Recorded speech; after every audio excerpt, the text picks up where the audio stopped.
Hello everyone. आज का topic है हमारा वर्ब। तो वर्ब क्या होता है? All action word is called verb. जो हम कार्य को करते हैं उसे वर्ब बोलते हैं। काइंड्स ऑफ वर्ब, वर्ब के प्रकार। वर्ब हमारा दो प्रकार के होते हैं, पहला मेन वर्ब, दूसरा ऑक्सिलरी वर्ब। मेन वर्ब में क्या होता है? ट्रांसिटिव वर्ब और इंट्रांसिटिव वर्ब आती है। ऑक्सिलरी वर्ब में क्या होता है? हेल्पिंग वर्ब और लिंकिंग वर्ब आती है। तो पहले हम मेन वर्ब के अंतर्गत जो वर्ब आती है उसे देख लेते हैं। जैसे ट्रांसिटिव वर्ब, सकर्मक क्रिया। In this verb a object is present, इसमें ऑब्जेक्ट प्रेजेंट रहता है। जैसे ही writes a letter, a letter हमारा ऑब्जेक्ट हो गया। आप ऑब्जेक्ट की पहचान ऐसे कर सकते हैं कि जो क्या का उत्तर देते हैं।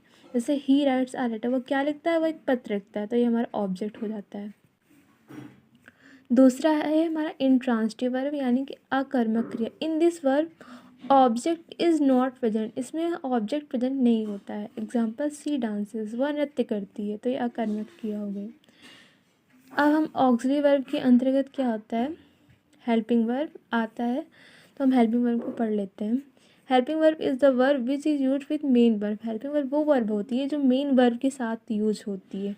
Example, she is going. Is हमारा हो गया हेल्पिंग वर्ब और गोइंग हमारा हो गया मेन वर्ब। हेल्पिंग वर्ब भी कई प्रकार की होती हैं। There are 3 types of helping verb. पहला प्राइमरी हेल्पिंग वर्ब, दूसरा मॉडल हेल्पिंग वर्ब एंड तीसरा है semi modal helping verb. Primary helping verb में आता है इज़, एम, वाज, वर आता है। तो आप प्राइमरी हेल्पिंग वर्ब की पहचान ऐसे कर सकते हैं कि अगर उसमें इज़, एम, वाज, वर आ रहा है तो प्राइमरी हेल्पिंग वर्ब हो गई। दूसरा है मॉडल्स, जिसमें कैन, कुड, मे, माइट आता है, वो मॉडल्स हो जाता है। और तीसरा है सेमी मॉडल्स, जिसमें डेयर, नीड, ऑक टू, यूज टू आता है, वो सेमी मॉडल्स हेल्पिंग वर्ब हो जाता है। अब हम ऑक्सिलरी वर्ब के अंदर एक और वर्ब आती थी जिसके अंतर्गत हम लिंकिंग वर्ब को पढ़ते हैं। A linking verb act as a bridge between subject and rest of the sentence. जो हमारी लिंकिंग वर्ब होती है वो हमारे एक सब्जेक्ट और जो बाकी का सेंटेंस है उसके बीच में एक ब्रिज का कार्य करती है, यानी उन दोनों को जोड़ती है। जैसे ही सीम्स कॉन्फिडेंस, यहाँ पे ही हमारा सब्जेक्ट हो गया, confident rest of the sentence हो गया और बीच में आ रहा है सीम्स, तो ये हमारा लिंकिंग हेल्पिंग वर्ब हो जाता है।